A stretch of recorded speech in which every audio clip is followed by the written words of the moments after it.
Her father wrote it, the lawyer said, setting a sealed envelope on Adrian Voss's desk. Yours arranged for it to reach her, not you. Precisely 5 years after Elijah Grant died. Adrian did not reach for the envelope. He looked instead at the woman standing beside his desk, a woman he had known for 11 months only as Aaliyah, the housekeeper who ran his household better than 3 managers before her combined. He realized, watching her face go pale, that he had never once asked why she had been hired without an interview.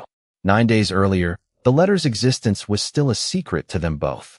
Aaliyah Grant was 27, black, and had spent that particular morning confirming a flower order for a dinner nobody had explained the real purpose of. She had run the Voss estate's household for 11 months. A private staffing agency had placed her here after a hospitality contract fell through. She had never once questioned the strange speed of that hiring, only been grateful for it.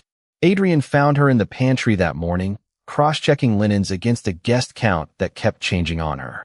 "You look like you are building a case against somebody," he said. She glanced up. "Force of habit," she said, and did not explain further. He did not press. He had learned, over 11 months, that Aaliyah answered questions in her own time or not at all. Pushing only slowed her down and made her guard go up. Callum Marsh, his head of security, found him in the hallway a moment later, holding his phone at an angle that meant bad news. "A courier confirmed an appointment for next week," Callum said. "Attorney named Whitfield. Says it concerns an estate matter tied to your father." Adrian's jaw tightened. His father, Desmond Voss, had been dead 2 years. Desmond had left behind exactly one instruction Adrian had never fully understood, repeated to him twice before he died. Honor the standing courtesy for the Grant family. No questions asked, and do not ask why it exists. Adrian had honored it the way he honored most of his father's rules, quietly, never once complaining. He had never once connected it to the woman currently organizing his linen closet 3 floors below his study. "Give me everything Whitfield sends," Adrian said, "and find out, discreetly, who the Grants actually are." Callum nodded and left at once, already reaching for his phone before he cleared the doorway. Aaliyah's father had died when she was 22, 5 years before that particular morning. The official report called it a vehicle failure on a coastal road outside the city, late at night, in the rain. She remembered the version of the story she had been given as a fact she was never allowed to question. Elijah Grant had worked as a driver for a private security firm. He had taken a curve too fast on a wet road, and he had not survived the fall down the embankment. She grieved him the way anyone grieves a parent who worked long hours and came home smelling of engine oil, and underneath that, something steadier she had never learned to name as a child. After his death, Aunt Yvonne became the person Aaliyah called when grief made the rest of adulthood feel impossible to face alone. Yvonne helped her finish school. She told her, more than once, that Elijah had not left much behind beyond his old truck and a single locked filing cabinet. The Voss family had quietly kept the cabinet in their estate archive ever since, along with a short note asking them to hold it until she needed it. Aaliyah built her adult life around answers she never got. She finished a hospitality certificate the same year her father died, and spent the years since working hotels and private households. At night, she studied toward a private investigator's license, a decision she rarely explained to anyone who asked. She told herself it had nothing to do with her father's case. Most nights, she knew it had everything to do with it. She kept his old badge, retired from the security firm years earlier, in her nightstand drawer, and she ran her thumb over the worn laminate edge more often than she liked to admit out loud. The Voss position had come through an agency that placed staff in private estates. Aaliyah took it, asking few questions about the family, the way she took most jobs now, needing the income and the reference more than she needed the whole story behind either one. She learned quickly that certain rooms in this house stayed closed. Certain names were never repeated past the kitchen door. She understood that Adrian Voss ran something far larger than a shipping company, though nobody on staff ever said so directly, not even in whispers. She did not think much about that part of the job. She had linens to count, a payroll to balance by Friday, and a boss who had started watching her a little too closely for reasons she could not yet explain to herself. The night Aaliyah first understood there was more to Adrian than composure came 6 weeks into the job, during a supplier dispute at the estate's private dock. A shipping contact showed up unannounced. Furious about a manifest discrepancy he felt entitled to resolve on the spot. His voice carried up from the water to the terrace, where Aaliyah was resetting patio furniture after a storm had scattered it across the lawn. Adrian walked down to meet him, unhurried, and listened, not interrupting, until the man finally ran out of breath. Then he said, evenly, that Voss Maritime did not renegotiate terms through intimidation. He told the man he was welcome to take his complaint through proper channels if he believed he had one worth making. The man left within minutes, considerably quieter than he had arrived an hour earlier. Aaliyah watched from the terrace and understood, for the first time, that the calm Adrian carried through ordinary afternoons rested on ground far sturdier than good manners alone. 2 nights later, a delivery ran long, and Aaliyah stayed past midnight reorganizing a supply order rather than wake anyone over a problem that was, technically, hers to fix. Adrian found her on the kitchen floor surrounded by inventory sheets. Instead of asking why she was still working, he asked whether she had eaten. She had not. He made her a plate himself, an image the rest of the staff would have found difficult to believe if she had described it to them. They talked for 20 minutes about nothing important. She noticed he listened the way few people did, following the actual shape of what she said instead of waiting for his turn to speak again. You do not owe this house. Every waking hour, he told her at one point, setting his own fork down. Neither do you, she said, and watched his expression shift before he covered it with a small laugh. Josephine, the estate's longtime cook, teased her about it the next morning, saying she had never once seen Mr. Voss carry a plate anywhere in the 10 years she had worked this kitchen. That same week, Callum caught her flagging an expired badge on a catering delivery driver nobody else on staff had noticed. He told her afterward, half joking, that she had better instincts for security work than half the men already on his payroll. Aaliyah laughed it off at the time, though she remembered the comment longer than she expected to. That same week, she also noticed something odd and filed it away for later.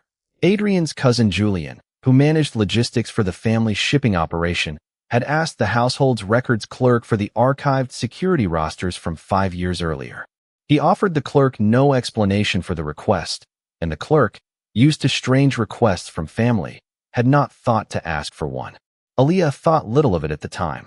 She had learned that a great many things in this house went unexplained, and most of them were not hers to question yet. The attorney's appointment was 9 days out when Callum brought Adrian the full picture. Desmond Voss, before he died, had personally arranged with Harold Whitfield's firm to hold a sealed letter in escrow. Elijah Grant had written most of it himself in the weeks before his death, and Desmond had added a short portion of his own afterward. The stipulation was exact and non-negotiable. Deliver it to Elijah's daughter on the 5th anniversary of his death, not 1 day sooner, and to no one else first. Adrian read the file twice, understanding for the first time that his father's standing courtesy toward the Grant family had never been simple generosity. It had been a promise kept in installments across 2 years, and he had been honoring it blind the entire time without knowing what it protected. What none of the senior circle knew yet was the shape of the fear already spreading through one particular corner of the family. Julian Voss had learned of the letter's existence years earlier. In a moment he had spent considerable effort trying to forget. He had assumed enough time and silence would keep its contents buried along with the man who wrote them. He had been the last person to clear the dock gate the night Elijah Grant died. The old security rosters would show that to anyone who thought to check them, a detail he had spent 5 years counting on nobody checking closely.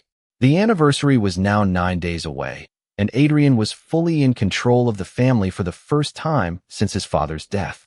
Julian argued privately to 2 of the senior men that reopening old business around Elijah Grant would destabilize the family at a fragile moment. He framed his objection as caution rather than the fear it actually was underneath.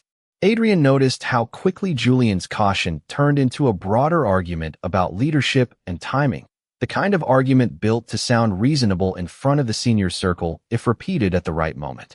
Meanwhile, Aaliyah spent the week finishing her night class assignments, unaware of any of it, noticing only that Adrian had grown careful in conversation. He was quicker now to change the subject before it went anywhere real between them. She assumed it was simply business pressure, the kind every large household carried but never named out loud. She brought him coffee anyway on the mornings he looked most tired, setting it down in silence and letting him find it. 7 days before the appointment, a note arrived at the estate side entrance with no return address, addressed to nobody by name. Callum brought it straight to Adrian's study, holding it by one corner as though it might be dangerous. Elijah did not die because of the road, it read, followed by a second line beneath it. Ask his daughter about the filing cabinet. Adrian stared at it a long moment before asking Callum whether Aaliyah had ever mentioned a filing cabinet belonging to her father. Callum did not know. Neither man wanted to ask her directly yet, not until they understood what they might be walking her into. That evening, Adrian found Aaliyah in the pantry again, and asked, careful not to meet her eyes fully, whether her father had left behind any paperwork when he died. Aaliyah went still at the question. Why would you ask me that? She said. There is a legal matter involving your family, he said. I am not able to explain it fully yet. She studied him for a long moment, arms crossed. I have spent 11 months in this house learning when people are telling me the truth, she said, and this is not one of those times. He did not answer her. She did not press further, though she carried the exchange with her the rest of the night, turning it over the way she turned over any case file that refused to resolve cleanly on the first pass. She thought about pushing him directly and decided against it, telling herself she had a night class exam in 2 days and no spare energy for a mystery that was not officially hers yet.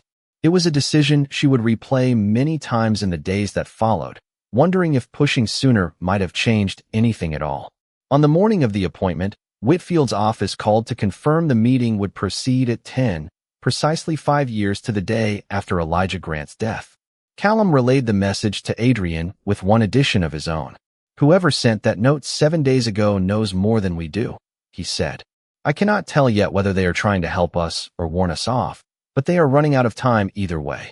Whitfield arrived at the estate at 10 in the morning, clutching a slim leather folder like it might be taken from him at any moment. Adrian had asked Aaliyah to the study without telling her why, and she arrived already tense, reading the room the way she read every room now, cataloging exits and expressions out of habit rather than fear. Whitfield introduced himself, explained his role as executor of a specific clause in Desmond Voss's estate, and set the folder on the desk between them both. This letter was written primarily by your father, Miss Grant, he said.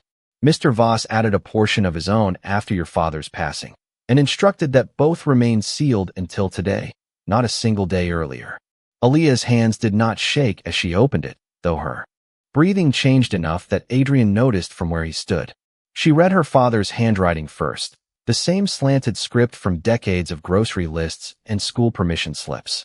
Adrian watched her go somewhere far away from the room they were standing in together. My girl, the letter began, if you are reading this, 5 years have passed, and I am gone. None of it was an accident, not the job, not the timing, not what happened after I left that dock. She read part of it aloud, not meaning to, her voice catching on nearly every third word. Her father had discovered, in his final months, that someone inside the Voss family had been feeding shipment schedules to a rival operation for a price. He had gathered enough proof before anyone silenced him for asking questions in the wrong direction, questions that should have stayed safe for a man in his position. He named no one directly in the letter, unwilling to risk an accusation reaching the wrong hands before his daughter was safe from whoever it pointed to. He left instructions toward evidence kept in a locked filing cabinet instead, and a private request that Desmond watch over his daughter, giving her work and shelter and never telling her why. He wanted her to grow up without the weight of a debt she never asked to carry on her own. Adrian read the final line over her shoulder before he could stop himself from looking. Whoever cleared the West Dock gate that night knows more than they have ever said aloud. He went completely silent, the folder still open in his hands, staring at a single sentence that had just turned his own cousin into a stranger he no longer recognized. Aaliyah looked between the two of them, her father's letter trembling faintly in her grip. Whatever this costs the family, she said, I need every piece of it, not the version that protects somebody else in this room. Adrian nodded once, unable to trust his own voice yet. Before he gathered his folder, Whitfield set one more item on the desk, a small brass key Desmond Voss had left with the firm alongside the letter, with a single instruction attached to it. It opens the filing cabinet your father asked us to hold, Whitfield said. It has been in your estate archive room since the week he died. Whitfield gathered his folder and left the study, closing the door softly behind him. For a long moment, neither of them moved. Aaliyah finally sat down across from Adrian's desk, the same chair she had polished 100 times as staff. She read the letter through a second time from the beginning, slower now, letting each sentence land the way it deserved to. Adrian watched her do it and said nothing, understanding for the first time that some silences were not his to fill. Nobody spoke for a long moment after Aaliyah finished reading a second time.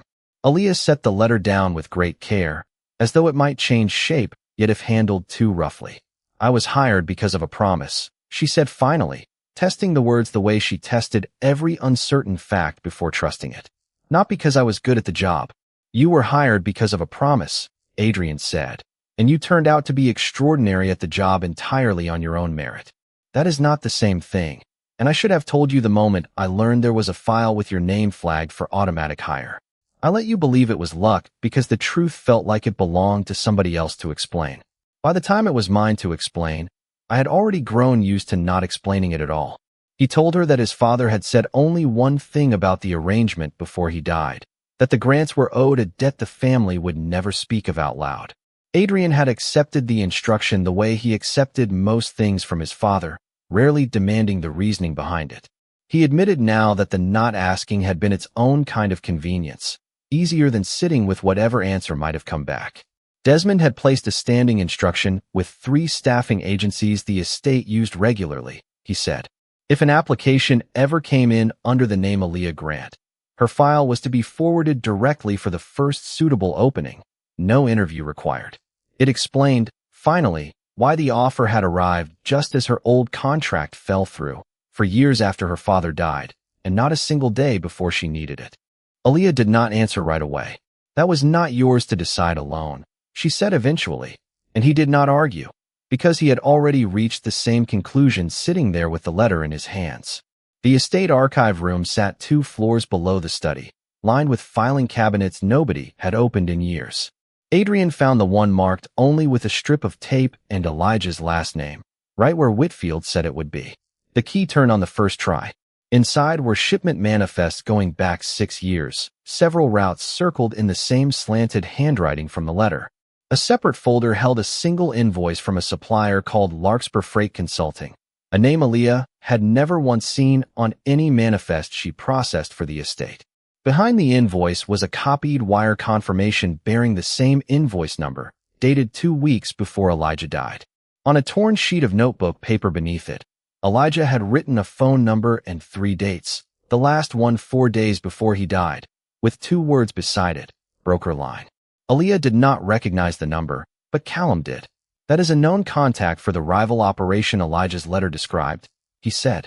We have seen it before, in an old fraud case nobody ever closed. Callum pulled the archived security rosters within the hour, cross-referencing them against the invoice and the badge logs at the same table. The 2 of them worked side by side for the first time, closer to colleagues now than employer and staff. The rosters confirmed what the letter had only implied. Julian's badge had cleared the West Dock gate at 11:40 that night, logged under a maintenance override he had never once explained to anyone in 5 years. It did not prove Julian had caused the crash himself. It proved, at minimum, that he had been exactly where her father was heading at the exact time he died there on that road. Whitfield brought in a forensic accountant the family had used before, a woman named Priya Desai, who traced shell registrations through public filings rather than bank records nobody yet had standing to request. By late afternoon, she confirmed Larkspur's registered agent Sheridan. Address with a company filed years earlier under a maiden name belonging to Julian's late mother. Aaliyah built a simple timeline out of all of it on a legal pad, the kind of methodical work her instructors had drilled into her for months. For the first time, the exercise felt like more than practice. Callum watched her work and told her, gruffly, that he had trained men for a decade who never learned to lay out a timeline half this clean. She told him she had learned it from doing the same thing to her father's old case file 100 times over, hoping each attempt might finally add up to an answer that finally held. The next afternoon, in a decision the family's legal office had proposed weeks earlier for reasons that had nothing to do with any of this, Adrian confirmed that Aaliyah would be offered a paid consulting role. She would review the estate's internal security protocols, funded independently through the family's operations budget, and would answer to Callum rather than to Adrian directly. Callum submitted the recommendation 6 weeks ago, he told her. The proposal is dated, and I had no role in setting the salary or the reporting line. I am telling you today because holding on to it any longer would be one more decision made for you instead of with you.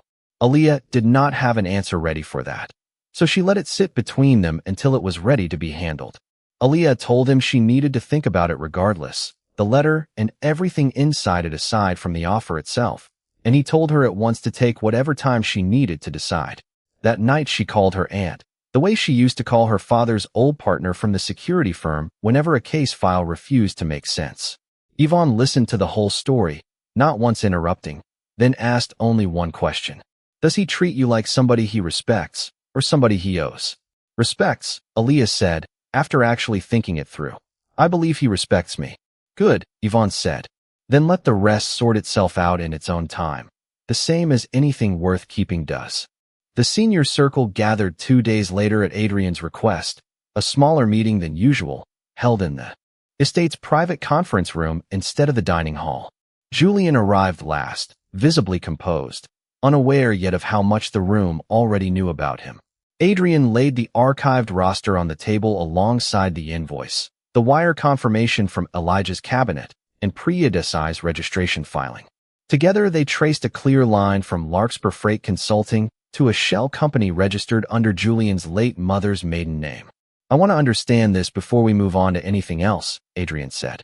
Julian did not flinch, not immediately. That account has nothing to do with me, he said.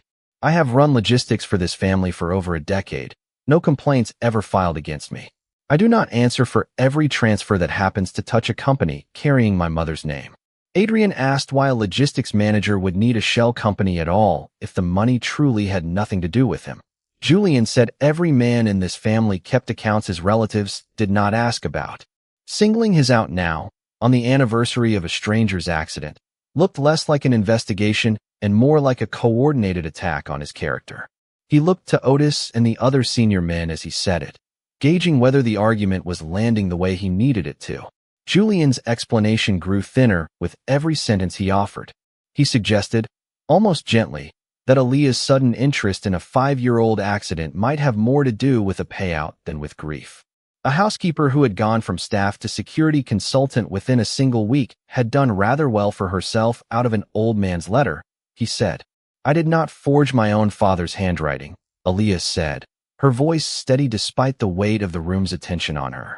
Nobody at the table answered her directly, though the silence that followed felt different from the one before it, less certain of where its sympathy belonged.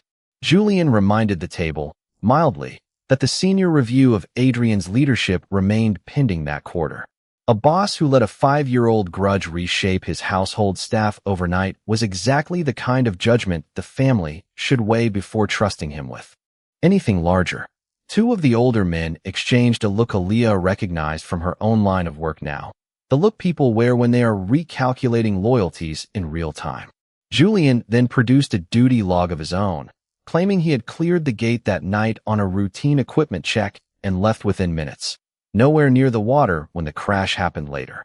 Aaliyah studied the page and found the inconsistency almost at once. The maintenance override code listed on his log had not been introduced into the system until 8 months after her father died on that road. There is no way you used this exact code that night, she said. It did not exist yet when you claim you used it. Julian reached for the page, then stopped himself, aware of how the gesture would look. He tried once more, insisting the code must have been misfiled by a clerk years ago, paperwork from that period notoriously unreliable. Callum said nothing. He simply set a second document beside the first, a maintenance log from the same week showing exactly when the new code had gone live. It was signed by 3 technicians whose names meant nothing to Julian and everything to the room.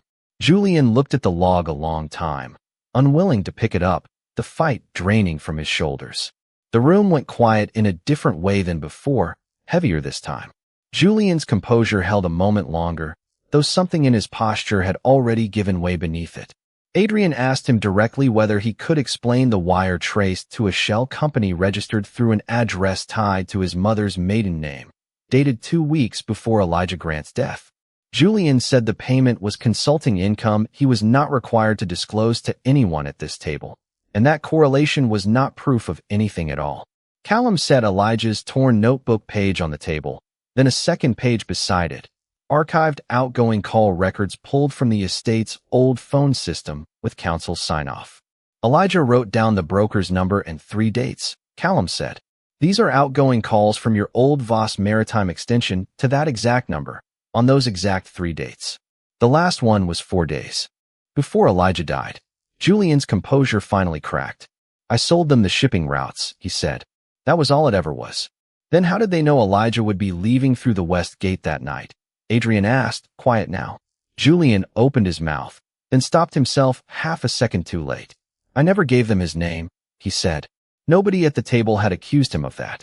The silence that followed told him what he had just admitted. He said the family had handed the western shipping routes to Adrian's branch a decade earlier, leaving his own branch with scraps and empty promises. One call for quick money, he said, had never been meant to hurt anyone. He had not known they would send men after the man watching the docks that particular night. He had spent 5 years telling himself it was only an accident he happened to benefit from afterward. His voice had gone quiet by the end of it, all the polish stripped away. For a moment, he looked less like the man who had run logistics for a decade, and more like somebody's cousin who had made one phone call he could never take back. One of the oldest men at the table, a silver-haired uncle named Otis who had known Adrian since infancy, cleared his throat into the silence that followed. He looked at Aaliyah for a long moment, then back at Adrian beside her. "She found what our own security office missed for 5 straight years," he said. "That is not luck. That is instinct, and this family has always valued instinct over blood when the two happen to disagree." A few of the younger men at the table nodded before they seemed to realize they were doing it. Nobody moved to argue with him either. Adrian stood from his chair.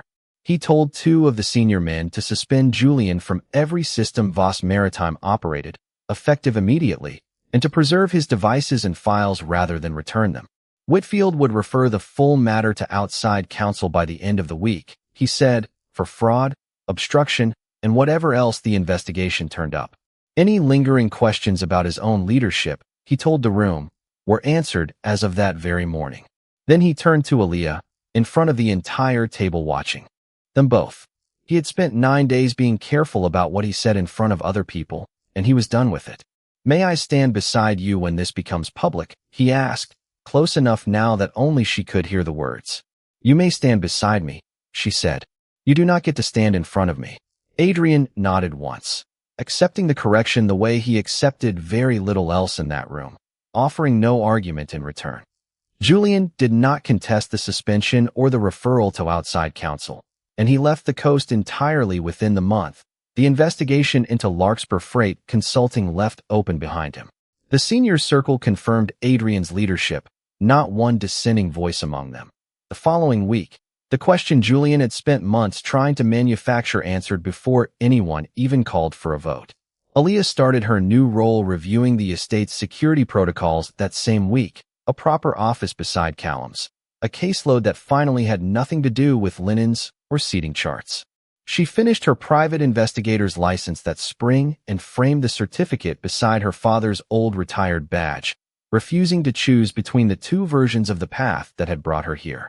3 weeks after the meeting, Adrian found her in the archive room, returning Elijah's cabinet to a cleaner shelf now that everything inside it had been photographed and filed properly. "May I kiss you?" he asked, with the immediate threat contained and no audience waiting to interpret the moment for them. Aaliyah set the last folder down and looked at him for a long moment before she answered. "You may," she said, and stepped toward him on her own, in a room that finally belonged to just the 2 of them. She told Adrian she needed a few weeks before either of them said anything publicly about what had happened in that room. It was not because she doubted what he had done in front of everyone watching. She wanted the staff who worked alongside her to know her first as someone good at the job, not simply as the woman from the letter. Adrian agreed, raising no argument, having learned, watching her handle both decisions, that rushing her toward Anything only cost him the version of her that trusted her own judgment completely. She visited her father's grave that spring for the first time in years, no longer dreading the trip beforehand, and read the letter aloud once more into the quiet of the cemetery. Callum eventually traced the anonymous note back to Walt Higgins, a retired dockgate guard who had helped Elijah move the cabinet into Desmond's private archive just days before the crash. He was one of only 2 people who ever knew it was there. Walt had stayed quiet out of fear for 5 years, and finally sent the note once he heard Whitfield's appointment was approaching. 3 months after the letter was read, Adrian asked Aaliyah, properly this time, whether she would consider being seen with him publicly. Not as an employer clearing his conscience, simply as 2 people who had chosen each other on purpose after everything. Aaliyah said yes, on the timeline she had asked for from the very start of it all. She thought about her father's letter, about the 5 years he spent trusting a promise he would never see fulfilled himself, and about how it had grown into more than either man had planned for. If someone hid the truth because they believed it would protect you, could you forgive them? Tell me in the comments, and subscribe for more stories about trust, dignity, and second chances. Thank you for listening to this story. I wish you peace, always. I am Sunny, and I love you.